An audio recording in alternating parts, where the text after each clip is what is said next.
ہوئی ہے کس قدر ارزانی یہ مے جلوہ، ہوئی ہے کس قدر ارزانی یہ مے جلوہ، کہ مست ہے تیرے کوچے میں ہر در و دیوار۔ السلام علیکم ناظرین، تو اسی غزل کا اگلا شعر لے کر آپ کی خدمت میں حاضر ہو رہا ہوں، جو اس سے پہلے آپ کے سامنے پیش کی جا چکی ہے، جس کے متعدد اشعار اس سے پہلے میں اپلوڈ کر چکا ہوں۔ اور وہ غزل کون سی ہے؟ بالا سے ہے میرے پیش نظر در و دیوار، نگاہ شوق کو ہیں بالوں پر در و دیوار۔ تو آئیں سب سے پہلے اس میں موجود مشکل الفاظ کا ایک جائزہ۔ ہوئی ہے کس قدر ارزانی یہ مے جلوہ، ارزانی یہ مے جلوہ، یہ پورے کا پورا ایک مرکب ہے جو کہ مرکب اضافی ہے، اور مرکب اضافی کے ہمیشہ دو اجزاء ہوتے ہیں۔ پہلا جزء جو ہے اس کو مضاف کہتے ہیں، دوسرا جزء جو ہوتا ہے اس کو مضاف الیہ کہتے ہیں۔ اور یہ ایک ایسا مرکب اضافی ہے کہ اس میں یوں سمجھے کہ یہ جو لفظ میں ہے درمیان میں، یہ مضاف بھی ہے اور مضاف الیہ بھی ہے۔ وہ اس طرح سے کہ اگر ہم تھوڑی دیر کے لیے جلوہ کو چھوڑ دیں، ارزانی یہ میں کہیں، تو پھر یہ میں کا لفظ جو ہے وہ مضاف الیہ ہوگا اور ارزانی جو ہے وہ مضاف ہوگا۔ اور اگر ہم اسی طرح سے تھوڑی دیر کے لیے ارزانی کو چھوڑ دیں اور میں جلوہ لے لیں، یعنی جلوے کی شراب، تو پھر میں جو ہے یہ مضاف ہوگا اور جلوہ جو ہے اس کا مضاف الیہ ہوگا۔ الغرض یہ میں کا لفظ جو ہے اس کو ارزانی کے اعتبار سے مضاف الیہ کہا جا سکتا ہے، اور جلوہ کے اعتبار سے اس کو مضاف کہا جا سکتا ہے۔ اس وضاحت کے بعد اس کے معنی کی بھی وضاحت کہ ارزانی یہ مے جلوہ، کہ جلوے کی شراب کی ارزانی، ارزانی کہتے ہیں یہ گرانی کا متضاد ہوتا ہے، یعنی کسی چیز کا بہت زیادہ دستیاب ہونا،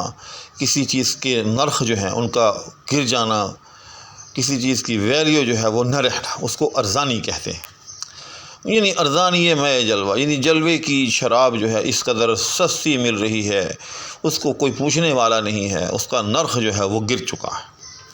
کہ مست ہے تیرے کوچے میں ہر در و دیوار۔ اس میں کوئی ایسا خاص لفظ نہیں ہے۔ کوچے کے والے سے یاد رکھیے گا کہ چے کا لفظ فارسی میں تصغیر کے لیے بھی مستعمل ہوتا ہے، کو بھی گلی کو کہتے ہیں اور کوچا بھی جو ہے وہ بھی گلی کو کہتے ہیں۔ در و دیوار، در و دیوار۔ اب اس کی مجموعی تفہیم البتہ کہ ہوئی ہے کس قدر ارزانی یہ مے جلوہ، اس میں ایک حسرت ہے، اس میں ایک یاس کا انداز ہے، اس میں ایک گلے کا سا رنگ ہے۔ ایک ہم ہیں کہ یار کی ایک جھلک کو ترستے ہیں، لیکن کوئی سبیل دیدار جو ہے وہ نکلتی نہیں، کوئی راہ بنائے بنتی نہیں۔ اور ایک یہ عالم ہے کہ اس قدر ارزانی یہ مے جلوہ ہے، یعنی جلوے کی شراب اس قدر سستے بھاؤ بکنے لگی ہے کہ مست ہے تیرے کوچے میں ہر در و دیوار، کہ ہر در و دیوار جو ہے وہ تیری گلی کے اندر جو ہے وہ مے جلوہ کی شراب سے جو ہے وہ مست نظر آ رہا ہے۔ یعنی ہر گلی کوچے کو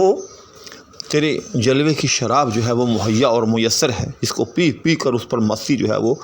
چھائی ہوئی ہے۔ اس کی آگے سے یاد رکھیے گا کہ دو توجیحات ہو سکتی ہیں۔ ایک تو یہ کہ یہ ایک فطری سی بات ہے کہ کوئی بھی شخص جس گھر میں رہتا ہو اس سے کبھی نہ کبھی تو نکلتا ہے، ایسا تو نہیں ہو سکتا کہ ایک شخص جس گھر میں مقیم ہو، قیام پذیر ہو، کہ وہ وہاں سے کبھی نکلے ہی نہیں۔ تو جب بھی وہ وہاں سے نکلتا ہے اپنے گھر سے کسی کام کاج کے حوالے سے، جب بھی وہ گھر سے نکلتا ہے گلی میں سے گزرتا ہے تو لا محالہ تمام گلی میں سے گزرتا ہے۔ تو جب گلی میں سے گزرتا ہے تو گلی میں موجود ہر در و دیوار یا تمام در و دیوار جو ہیں اس کے جلوے سے مستفید ہوتے ہیں، اور اس کی مے جلوہ جو ہے اس سے لبریز ہو کر گویا کہ مست دکھائی دیتے ہیں یا مست ہو جاتے ہیں۔ ایک تو یہ تعبیر ہو گئی۔ دوسری تعبیر یہ کہ جیسے غالب نے مطلب میں کہا کہ نگاہ شوق کو ہیں بالوں پر در و دیوار، کہ در و دیوار کی موجودگی یا در و دیوار کی رکاوٹ جو ہے اس سے یہ لازم نہیں آتا کہ محبوب کا حسن جو ہے وہ محجوب ہی رہے اور محبوب کے حسن تک جو ہے وہ آنکھ کی رسائی نہ ہو۔ گویا کہ چاہے محبوب در و دیوار میں مقید ہے، لیکن اس کی جو حسن کی سوغات ہے یا اس کے حسن کے جو لمعات ہیں، اس کے حسن کا جو جلوہ ہے، وہ پھر بھی جو ہے محدود کیے محدود نہیں ہوتا، بلکہ وہ پھر بھی جو ہے صاحب نظر لوگوں کو دکھائی دے جاتا ہے، بلکہ وہ تو نگاہ شوق کو، یعنی در و دیوار تو نگاہ شوق کو الٹا بالوں پر کا جو ہے وہ کام دیتے ہیں۔ تو جب یہ عالم ہے تو پھر گویا کہ